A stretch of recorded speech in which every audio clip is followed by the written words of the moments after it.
தாய்ப்பால் கொடுப்பதை நிறுத்துவதால் தாய்க்கு ஏற்படும் விளைவுகள். பால் சுரப்பு குறைதல். தாய்ப்பால் கொடுப்பதை நிறுத்திய பின் பால் சுரப்பு படிப்படியாக குறையும்.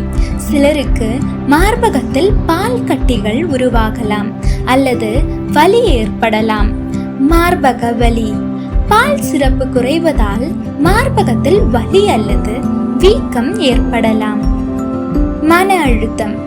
தாய்ப்பால் கொடுப்பதை நிறுத்துவது சில தாய்மார்களுக்கு மன அழுத்தத்தை ஏற்படுத்தலாம்.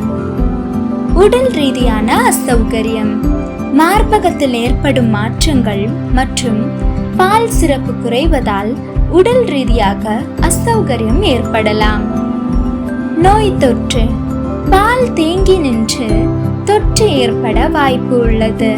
தாய்ப்பால் கொடுப்பதை நிறுத்துவதால் குழந்தைக்கு ஏற்படும் விளைவுகள். நோய் எதிர்ப்பு சக்தி குறைவு. தாய்ப்பாலில் உள்ள ஆன்டிபாடிகள் குழந்தைக்கு நோய் எதிர்ப்பு சக்தியை அளிக்கின்றன.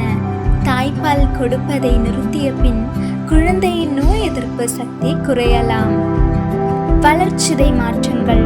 தாய்ப்பால் கொடுப்பதை நிறுத்திய பின் குழந்தையின் வளர்ச்சிதை மாற்றங்களில் பாதிப்பு ஏற்படலாம். செரிமான பிரச்சனைகள். சில குழந்தைகளுக்கு தாய்ப்பாலை நிறுத்திய பின் செரிமான பிரச்சனைகள் ஏற்படலாம். மனநல பாதிப்பு. தாய்ப்பால் கொடுப்பதை நிறுத்துவது குழந்தைக்கும் மனநல பாதிப்புகளை ஏற்படுத்தலாம்.